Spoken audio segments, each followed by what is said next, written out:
Hi, everyone, and thanks for joining me today for episode 769 of People Behind the Science.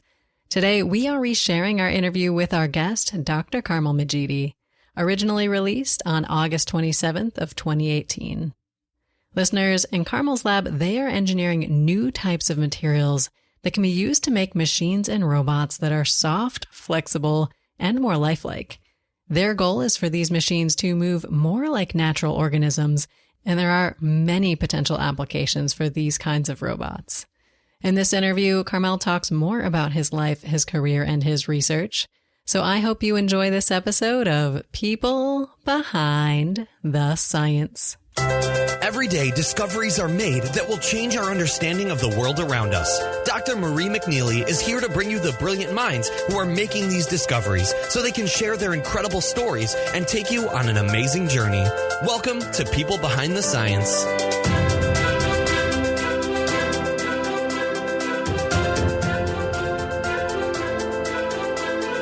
Hello, everyone, and welcome to the People Behind the Science podcast. Today, I am thrilled to welcome our guest researcher, Dr. Carmel Majidi. So, Carmel, welcome to the show today. How are you? I'm doing great. Thank you. Excellent. Well, we are excited to have you with us and excited to learn more about you and your work. But before we jump into all the details of your career, I do want to take a moment to give our listeners just a taste of background information so they know who you are and what you do. So listeners, Carmel is an associate professor in the Department of Mechanical Engineering at Carnegie Mellon University. There, he also holds courtesy appointments in the Robotics Institute and in Civil and Environmental Engineering. Carmel received his bachelor's degree in Civil and Environmental Engineering from Cornell University and his Ph.D. in Electrical Engineering and Computer Sciences from the University of California, Berkeley. He completed postdoctoral fellowships at Princeton University as well as at Harvard University before joining the faculty there at Carnegie Mellon. Now, over the course of his career, Carmel has received numerous awards and honors, including the Young Faculty Awards from the Office of Naval Research, the Defense Advanced Research Projects Agency, or DARPA, and the Air Force Office of Scientific Research. He's also received the National Aeronautics and Space Administration, or NASA, Early Career Faculty Award and the George Tallman Ladd Award and Carnegie Institute of Technology Dean's Early Career Fellowship from Carnegie Mellon University. In addition, Carmel was named a PopTech Science Fellow in 2013. And in our interview today, Carmel is going to tell us more about both his life and his work. So Carmel, we want to get to know you both as a person as well as a scientist and engineer. So can you start by telling us how you like to spend your time when you're not very busy doing research? I love to stay physically active. One of the nice things about being at Carnegie Mellon and living in Pittsburgh is we have a lot of great greenery, nice parks kind of around campus, and a lot of nice trails along the rivers as well. So I like to go jogging, go on nature walks, and also just go to the gym on a pretty regular basis. Fantastic. Perhaps the gym more in the winter when everything's iced and snowed over. Yeah. That too. Although in the winter, a nice walk through the park gets the blood flowing. Absolutely. Well, I love it. So when you're not busy getting outside, are there other things that you like to do in your spare time? Well, I like the arts. I do also travel quite a bit for work. So I usually try to take some time off to go visit some of the museums and see some of the cultural landmarks and all the different places I go to. So that's kind of something I really do enjoy. Fantastic. Well, great to hear a little bit about what occupies your, I'm sure, very precious free time. But I do want to talk next about what I'm sure occupies quite a bit of your time as well, and that is your work. So can you tell us how you describe what you do to someone who's maybe not familiar with your research specifically or with your field? I run a research group called the Soft Machines Lab, and our focus is on engineering new types of materials that can be used to make machines and robots soft and rubbery and kind of a little bit more lifelike. We want to engineer machines that behave more like soft natural organisms. Very cool. I'm looking forward to chatting more about these soft organism-like robots as we go through our conversation today. But before we do that, I want to learn a little bit more first about what motivates and inspires you. I think there are so many great sources of motivation and inspiration out there. Do you have a particular quote or a saying or something that really resonates with you? Something I've learned throughout my career and also as a student is to really kind of explore interesting problems and tackle a lot of the types of challenges that we encounter as scientists and engineers. I found that there's a lot of value in trying to get out of our comfort zone a bit. And kind of an inspirational quote that I turn to sometimes is actually from a Greek historian, Herodotus, and he actually attributes this to an ancient Persian king called Cyrus the Great. And the quote goes, "Soft lands breed soft people." It sounds kind of harsh, but I do think that it is applicable as a scientist in the sense that we should challenge ourselves from time to time and get out of our comfort zone and not be too comfortable working in one area, really resting our laurels. It's good to explore new topics, constantly try to learn and take on new challenges. So soft lands breed soft people, I think, captures some of that spirit. Definitely. I think it is easy to fall into that trap of going soft there. So do you have things in particular that help you get out of your comfort zone or maybe force you to get out of your comfort zone? Well, the people I work with, I'm fortunate to have a lot of great students and colleagues who I interact with on a daily basis. In my research lab, I try to attract students from a variety of different disciplines and backgrounds, students who have interests in a lot of different areas in science and engineering. So just interacting and trying to brainstorm on ideas and solve problems together really does take me out of my comfort zone on a regular basis. I've been fortunate to have worked in many labs over the years and taken classes with great instructors, and I've learned quite a bit. But a lot of these problems in engineering that we tackle in this field of materials engineering and robotics, definitely new things come up, and it's a continuous learning process. So I'm constantly kind of pushed out of my comfort zone and sometimes out of my domain of familiarity and forced to think about new types of problems and come up with solutions. Certainly. And you touched on briefly here some of the great people you've been able to meet and work with over the years. Are there any that really rise to the top of your mind, Carmel, as people who maybe served as role models or mentors or inspirational figures for you? I've had great role models from almost all the universities where I've studied and I've worked at. My undergraduate research mentor at Cornell was a great role model and inspiration. His name is Andy Ruina. Continues to do a lot of great work in the field of human power and biomechanics. And he kind of imparted an incredible passion for the work that he was doing. And I think I try as best as I can to really carry on that passion to the other fields and areas that I've since been working in. And when I was a graduate student at UC Berkeley, I worked with a professor there, Oliver O'Reilly, who's just an extraordinary researcher, mentor, and also instructor who put a lot of great care into teaching and really presenting the new kind of cutting edge research in the fields of dynamics and mechanics in a very comprehensive way, really leaving no stone unturned. And I think a lot of that has also kind of inspired my approach to tackle problems and learn new disciplines in a way that's more comprehensive and rigorous. So Oliver has been a great source of inspiration to me. Certainly. And I think as students, you certainly appreciate as you get these faculty members who are incorporating some of that cutting edge, exciting work instead of just sort of presenting the same cut and dry lecture that they've been doing for decades. I think it sort of comes across to the students. So. Oh, for sure. And sometimes it's a work in progress. Professor O'Reilly, when he gave his lectures, some of it was just based on research that he was working on. So he would present his derivations and sometimes it would just kind of go on all lecture. And you really got the sense that you were kind of at the ground floor of these new types of theories and new perspectives on a lot of these problems in mechanics. So it was great that he made us a kind of a part of that process, not just in terms of learning, but also breaking new ground and doing fundamental research. Absolutely. So you've shared some of these people who've had a big impact on you starting in your college and graduate school days. And Carmel, I'd love it if you could rewind even farther back and tell us a little bit more about how you first got interested in maybe engineering and robotics and this type of science. My first exposure, I would say, to science and engineering came from my mom. So she's retired now, but she was a professor of mechanical engineering at University of Delaware. And just like my mentors over the years, she also had an incredible passion for research and for science. So my earliest memories are really learning about physics and materials and even things all the way down to atoms and just kind of basic principles of nature, something that she really had a passion for. And she kind of raised me also to have a lot of that same curiosity. Gotcha. So was there maybe an unspoken expectation that you would sort of follow in her footsteps?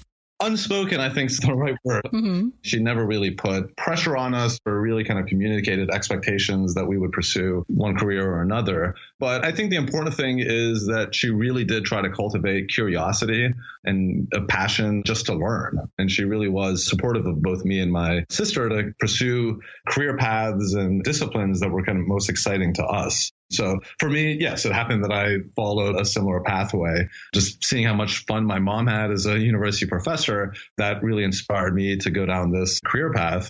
My sister went into a different field, still kind of within the sciences, but more in the direction of healthcare and medicine.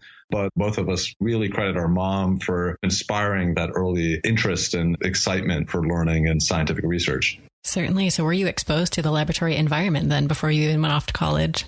Yeah, I was. My mom had a lab at the University of Delaware almost as long as I can remember. Mm-hmm. I would go over to her department. I would be in her office, drawing on her chalkboard. And that's kind of a memory I think a lot of kids of professors have. So I was in that environment and kind of exposed to that culture from a pretty early age.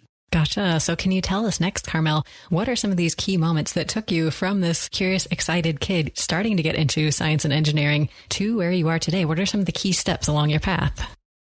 I would say that it really started for me in undergraduate. I mentioned earlier one of my mentors and somebody who's really inspired me over the years is Andy Arena. He was my instructor for Introduction to Dynamics, which is a class that all mechanical engineering students take. I was actually a civil engineering undergrad, but we also took dynamics. So I just was really fascinated with the topic and particularly how it combined physics and everyday phenomena, Newtonian mechanics and principles in terms of how objects move and gravity and momentum and inertia, and connected it with mathematics.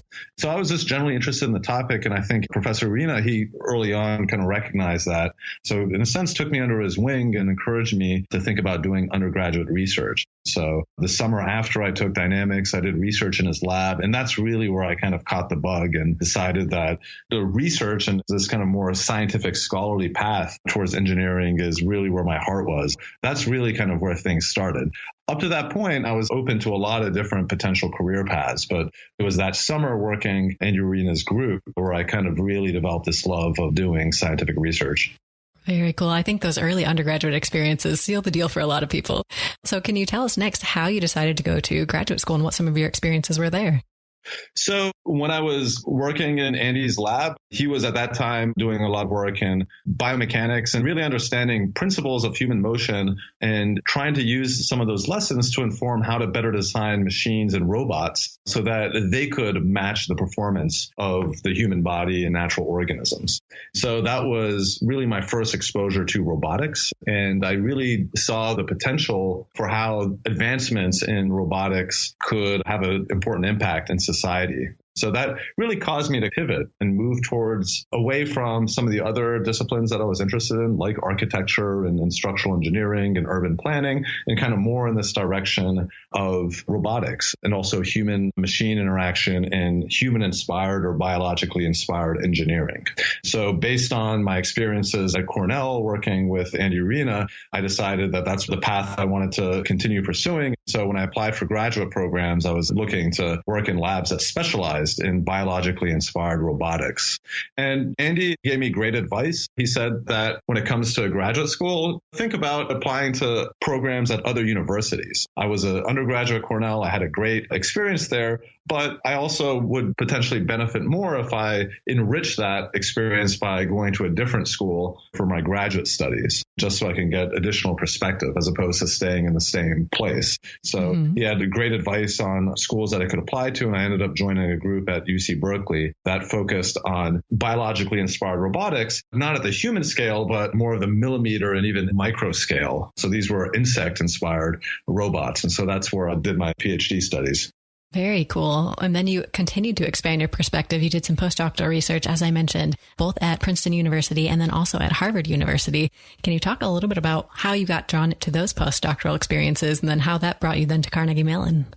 So when I was at Berkeley, working in this biologically inspired robotics lab, what I quickly realized is that one of the important bottlenecks in bio-inspired engineering are the materials. There's really extraordinary things that we can do with motors and electronics. I mean, there's a lot of great advancements in terms of the algorithms that we use for the control of robots. But one of the key barriers that I was experiencing in creating more biological inspired and lifelike robots were the materials. A lot of the types of materials and machinery that we use currently in robotics tend to be fairly rigid and bulky. So really nothing like the type of soft materials and tissue and organs that we see in natural organisms. So the big chunk of my time in graduate school at UC Berkeley was dedicated to trying to engineer new types of materials and understand materials in nature. And my advisor, Ron Fearing, a really phenomenal researcher and roboticist, also somebody who really had a kind of a keen interest in gaining lessons from nature. So he did a wonderful job of connecting me with some of his colleagues in other departments within the university, not just in chemistry and materials engineering, but also in the School of Life Sciences. So we worked with a group in the Department of Integrative Biology, where we were able to do research on materials in natural organisms. And from that kind of gain lessons that informed how we designed materials for some of our bio-inspired robots. Excellent. Well, I know you've worked on some exceptional projects kind of up until starting your lab there at Carnegie Mellon, but I do want to make sure we save some time to talk about some of your current work. So is there a particular project, Carmel, that you want to tell us about in a little bit more detail that you are working on right now?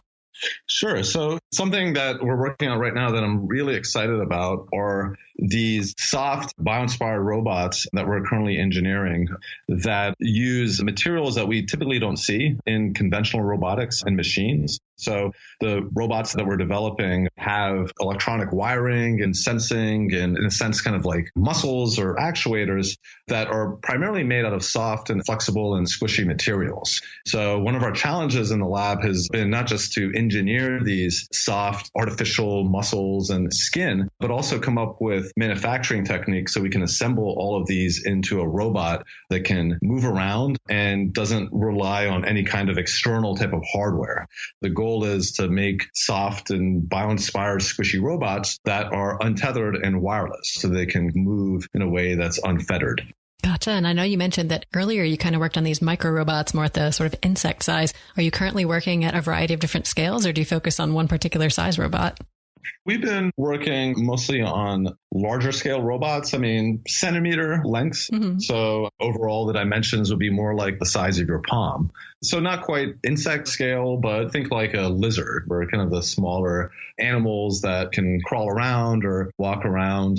The robots are powered off of a coin cell battery or a small lithium polymer battery. We can control their limbs, their actuators, using a microprocessor. So the same type of electronics that you find, say, in a smartphone. We can take those chips and incorporate them into the soft robot. And the robots are capable of moving not quite as fast as a lot of natural organisms, but still kind of fast enough that we can do some interesting experiments. Awesome. And I know one of the, innovations that you're incorporating in a lot of the work that you're doing is this use of liquid metal for different materials. And this is something, the first thing that popped to my mind was, for these things, do you have to worry about the metal freezing in sort of colder temperatures, or is there a pretty robust operating range? Yeah, so we've had a lot of success with using these various liquid metal alloys. Probably the liquid metal that people are most familiar with is mercury. Mm-hmm. And mercury is nice in the sense that it's electrically conductive and liquid at room temperature, but it's bad in the sense that it's toxic. The liquid metal alloys that we use are non-toxic. They're mixtures of gallium and indium, sometimes gallium, indium, and tin. And what we found is they actually stay liquid at a fairly wide range of temperatures. The way that we incorporate liquid metal into our materials and into our robots is in the form of little microfluidic channels or little microscopic droplets. And when we get the liquid metal into these very small volumes, what we find is that they don't really freeze unless the temperatures get really low, sometimes as low as minus 60, minus 70 degrees C. So for most applications that we would do that would be of relevance to a lot of problems in robotics, we wouldn't really have to worry about the liquid metal freezing. Certainly. And I think the self-healing property that you touched on is really phenomenal. So can you tell our listeners a little bit about how this works? Sure. Because the metal alloys are liquid at room temperature, they have this ability to flow and also kind of deform with the surrounding material as the material is stretched. So the fluidic nature of the metal also gives it self-healing property. Like I said, we incorporate the liquid metal into our materials in the form of little microscopic droplets. If we want to make electrically conductive pathways within the material, all we need to do is apply a fairly kind of high pressure to these droplets, and that will cause the droplets to rupture and coalesce, and they'll form these connected networks within the material. Now, when we say cut these conductive pathways, or say if we puncture the material or remove a little bit of the material, the pressure and the stresses that are created from mechanical damage will cause droplets kind of in the surrounding area to rupture and form new connected networks and new conductive pathways around the area where the material has been damaged. So that kind of introduces this self-healing property.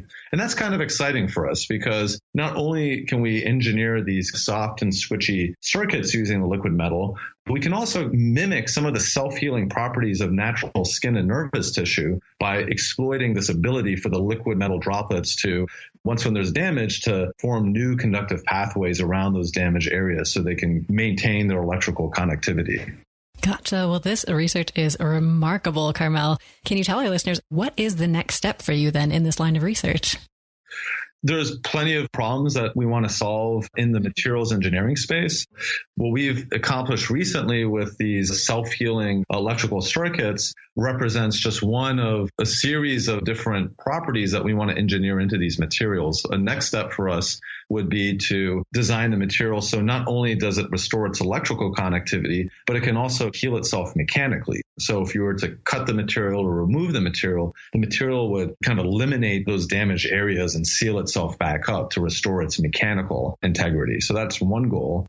Another goal is that there's still a lot of room for progress in creating motors and actuators that mimic the properties of natural muscle. A lot of the materials that we use now work as actuators and they can be used to move the limbs of a soft robot, but they're nowhere as efficient as our natural muscle. So there's definitely room for improvement there, and that represents another goal of my lab. And then as we continue to make progress in materials, I'm also excited to look at more systems level applications and implementations where we can actually build complete soft robots or robots and machines that can safely interface or interact with the human body. So that's another direction, is to use these materials to make devices that are soft and stretchable and can be incorporated into clothing, or it could be used to create soft and biologically inspired robots that can kind of navigate on their own. I love it. Well, Carmel, you have so many cool research directions that this project can take you. And we've sort of touched on some of the problems and challenges that you're facing as you're going through these projects. And I think science has no shortage of problems and challenges. So do you have a story maybe of your favorite failure or challenge that you've faced that you can tell me and our listeners and talk a little bit about how you worked through it? I would say that one of the challenges that I experienced fairly early on in my academic career was to make somewhat of a pivot. So an area of interest at that time was to make adhesives, so sticky materials that were similar to the skin of geckos. And the idea was to make wall climbing robots. Okay. That's something that I spent a lot of time as a PhD student working on. But by the time I got to the end of my PhD, we made a lot of progress on that, not just my lab, but a lot of the other groups that we had been working with on this topic. So what I kind of learned as scientists is that you can sometimes be a victim of your own success. And when you make a lot of progress in a certain research topic and you solve a lot of the basic challenges and problems, you have to, at some point, find a new problem to work on.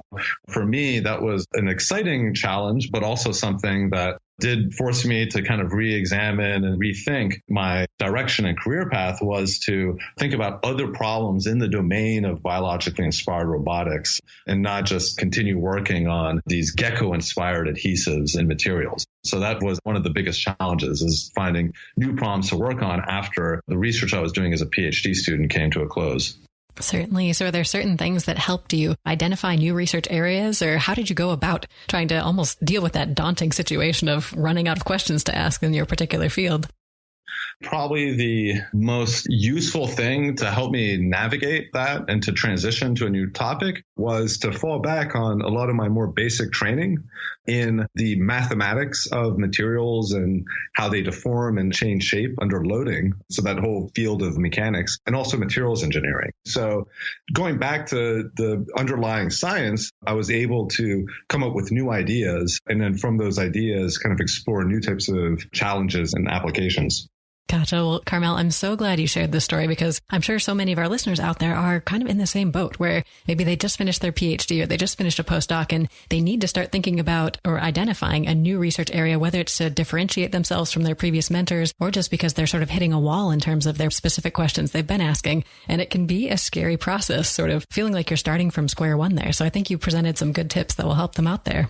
And I think part of growing as a scholar is not just about finding exciting challenges to tackle and important applications, but also making sure you have a strong scientific foundation. Because ultimately, that's the thing that you're going to fall back on throughout your career as you transition and pivot from problem to problem. Certainly. Well, thanks for sharing one of your tough times. We don't just want to talk about the difficult moments. So, Carmel, is there a story of success you would like to share with us today? Well, what I've come to realize is probably the greatest source of fulfillment, I think, as a scientist and in my career is really seeing some of the first students out of my lab graduate and get their degrees.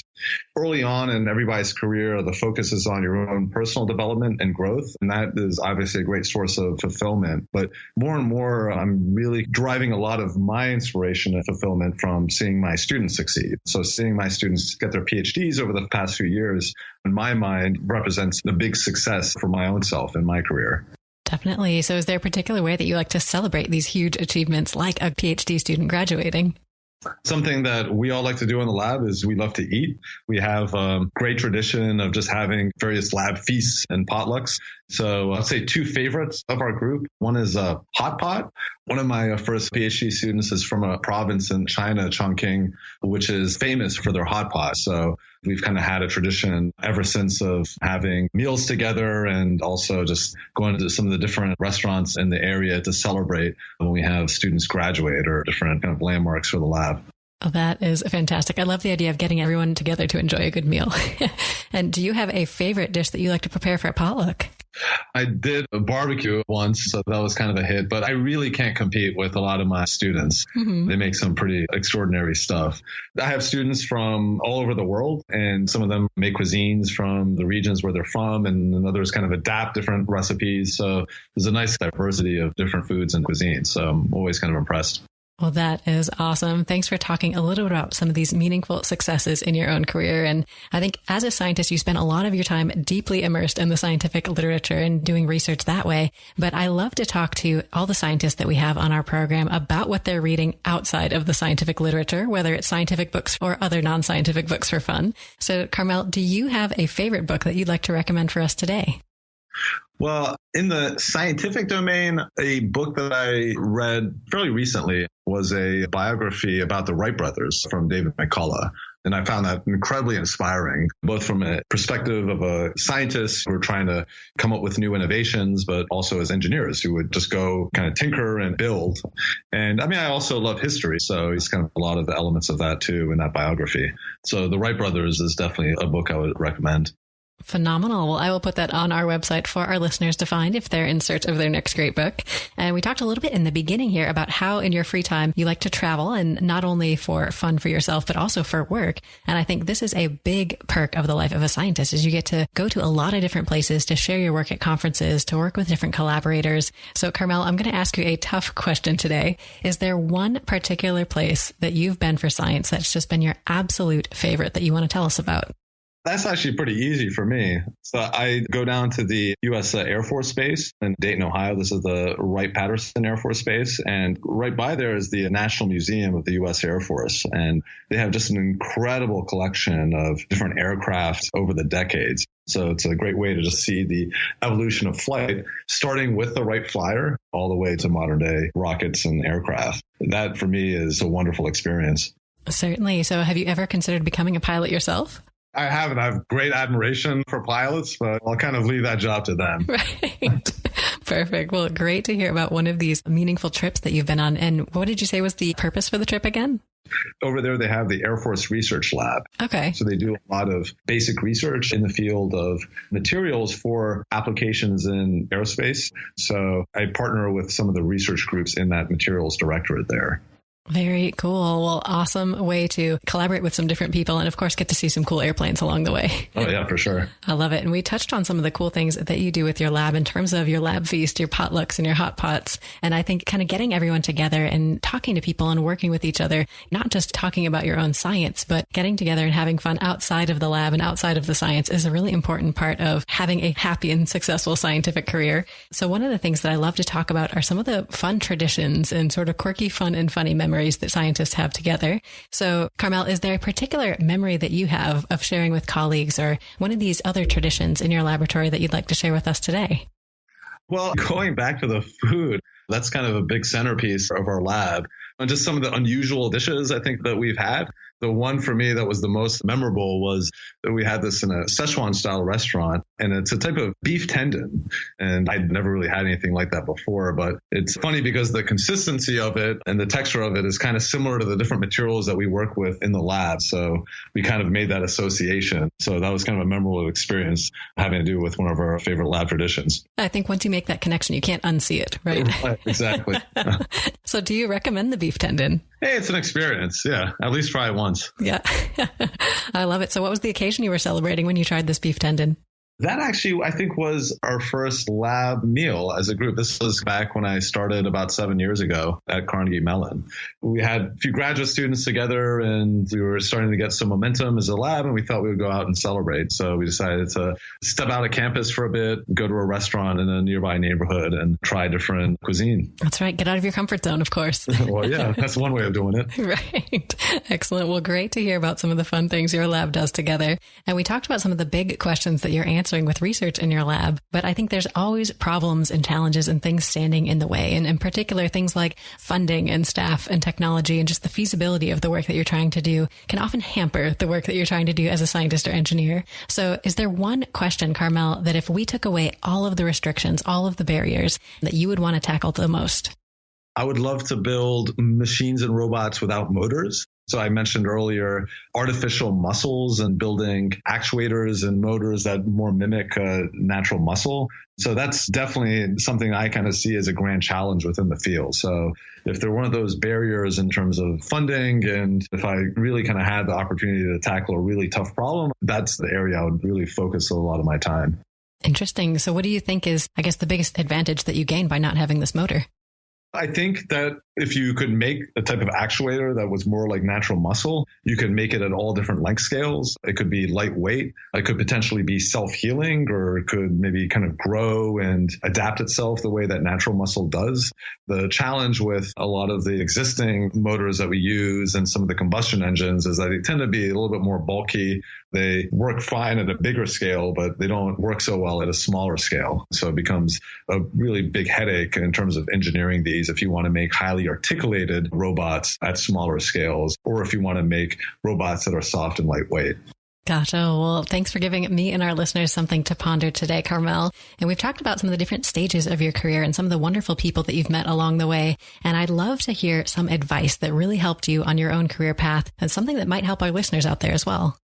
Some great advice that I got early on actually came from my mom. As I said earlier, she's retired now, but she was a professor of mechanical engineering, and she always encouraged me to think kind of more comprehensively when it came to research and not really get too fixated on any one problem or any one methodology.